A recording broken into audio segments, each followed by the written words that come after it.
ആഷിങ് ഇപ്പൊ ആരെങ്കിലും ഡേറ്റ് ചെയ്യുന്നോ? ഇല്ല ഇല്ല, അങ്ങനെയൊന്നുമില്ല. ബ്രേക്കപ്പിനെ കുറിച്ച് പറയും. ഡേറ്റ് ഇപ്പൊ ഇല്ലെങ്കിൽ മുമ്പ് ഒരെണ്ണം ഉണ്ടായിരുന്നിരിക്കണത്. എന്താ ഡേറ്റിംഗ്? അല്ല, ബ്രേക്കപ്പ്. ബ്രേക്കപ്പ് ഉണ്ടായിട്ടുണ്ട്. അതായത് 4 വർഷം മുമ്പാണ് എൻ്റെ ലാസ്റ്റ് ബ്രേക്കപ്പ്. അത് കഴിഞ്ഞ പിന്നെ ആരുമായിട്ട് ആരും സ്നേഹിക്കാൻ നിന്നിട്ടില്ല. അതിന്റെ വിഷമം എത്രമാത്രം വലുതാണെന്ന് എനിക്ക് അറിയാമെന്നുള്ളത്. റീസൺ ഒന്നുമില്ല, ചെറിയൊരു കാര്യം. അവള് കോട്ടയത്തുള്ളതാണ്. നമ്മൾ ഫേസ്ബുക്കിൽ കൂടെ പ്രണയിച്ചത്. പിന്നെ നേരിട്ടൊക്കെ കണ്ട് നമ്മൾ 8 മാസത്തെ പ്രണയം ഉണ്ടായിരുന്നു.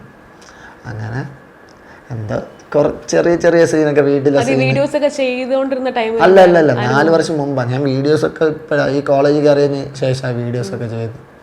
അതിന് മുന്നേ അങ്ങനെയൊന്നുമല്ല. അപ്പോൾ അവൾ ചെറിയൊരു കാര്യത്തിൽ, അതായത് വീട്ടിലെ സീൻ വെച്ചിട്ടാണ് എന്നെ ബ്രേക്കപ്പ് ആക്കിയിട്ട് പോയത്.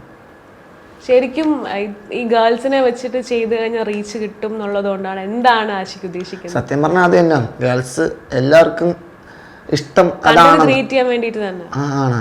അല്ലാതെ ഞാൻ വീഡിയോസിന് വേണ്ടി മാത്രമല്ല ഞാൻ ഇങ്ങനെ നടക്കുന്നത്. ഇത് എനിക്ക് ഗേൾസ് മാത്രമല്ല എൻ്റെ കൂടെ നടക്കുന്നത്, ബോയ്സും ഉണ്ട്. പക്ഷേ വീഡിയോ എടുക്കുമ്പോൾ മാത്രം ഗേൾസിനെ കൂടുതലായിട്ട് ഇതാക്കുന്നതേ ഉള്ളൂ. ഞാൻ എൻ്റെ ഫ്രണ്ട്ഷിപ്പ് പോലെയാണ് കൊണ്ട് നടക്കുന്നത്. ഫ്രണ്ട്ഷിപ്പാ എൻ്റെ അൾട്ടിമേറ്റ്. അത് തന്നെ. അത് ഫ്രണ്ട്ഷിപ്പിൻ്റെ കൂടെ നടക്കുമ്പോൾ എടുക്കുന്ന ചെറിയ ചെറിയ വീഡിയോസ് മാത്രമാണ് ഞാൻ പോസ്റ്റ് ചെയ്യുന്നത്. ഇതുപോലെ ഒരുപാട് പേര് നടക്കുന്നുണ്ട്, പക്ഷെ അവരൊന്നും പോസ്റ്റ് ചെയ്യുന്നില്ല. പിന്നെ ഞാൻ ഇത് പോസ്റ്റ് ചെയ്ത് മറ്റുള്ളവർക്ക് ഇഷ്ടം അതാണ്. മുമ്പ് ഞാൻ വേറെ കണ്ടൻറ്റൊക്കെ ചെയ്തുകൊണ്ടിരുന്നത്, അപ്പോൾ അതിന് റീച്ചൊക്കെ കുറവായിരുന്നു. പിന്നെ ഇത് ജസ്റ്റ് ഒന്ന് ചെയ്ത് വന്നപ്പോൾ ഇങ്ങനെ എന്താ പറയണ്ടേ, റീച്ച് കൂടിക്കൊണ്ടിരുന്നു. അപ്പോൾ എനിക്ക് മനസ്സിലായി ഇതാണ് എല്ലാവർക്കും ഇഷ്ടം. അതുകൊണ്ട് ഞാൻ ഈ ഒരു ഇത് വെച്ച് പിടിച്ചെന്നേ ഉള്ളൂ, അല്ലാതെ പ്രത്യേകിച്ച് അതൊന്നുമില്ല. ഏറ്റവും കൂടുതൽ ഫേസ് ചെയ്തിട്ടുള്ള കമന്റ്സിൽ നെഗറ്റീവായിട്ട് വരുന്നില്ല ഏറ്റവും കൂടുതലും കുണ്ടനാണെന്ന്, പ്ലേ ബോയ് ആണെന്ന്, ഇതൊക്കെ ഏറ്റവും കൂടുതൽ വരുന്നത്. പിന്നെ അതിലൊന്നും എനിക്ക് വിഷയമല്ല, അതൊക്കെ പറഞ്ഞാൽ എനിക്ക് ഒരു വിഷയമല്ല. ഞാൻ ഒന്നിനും റിയാക്ട് ചെയ്യാറില്ല. എനിക്ക് റിയാക്ട് ചെയ്യാൻ തോന്നുന്ന ഒരുപാട് കമൻ്റ് ഉണ്ട്. അതായത് എൻ്റെ വീട്ടുകാരെ ചീത്ത വിളിക്കുമ്പോഴും അങ്ങനെ അതായത് എൻ്റെ കൂടെ വീഡിയോ ചെയ്യുന്ന പെൺകുട്ടികളെ ചീത്ത വിളിക്കുമ്പോഴും അതൊക്കെ ചെയ്യുമ്പോൾ എനിക്ക് ഭയങ്കരമായിട്ട് ദേഷ്യം വരാറുണ്ട്.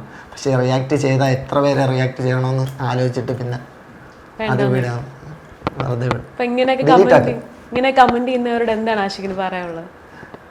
അവരോട് എന്നെ മനസ്സിലാക്കിയിട്ട് എന്നെ അറിഞ്ഞുകൊണ്ട് കമൻറ്റ് ചെയ്യുക. ഞാൻ എന്താണെന്ന് മനസ്സിലാക്കുക, എന്നിട്ട് നിങ്ങൾ കമൻറ്റ് ചെയ്തു. അല്ലാതെ ഒന്നും അറിയാതെ ഞാൻ ഗേൾസിനെ കൂടെ നടക്കുന്നത് കൊണ്ട് മാത്രം എന്നെ വിലയിരുത്തുന്നത് അത് ഭയങ്കര മോശമാണ്.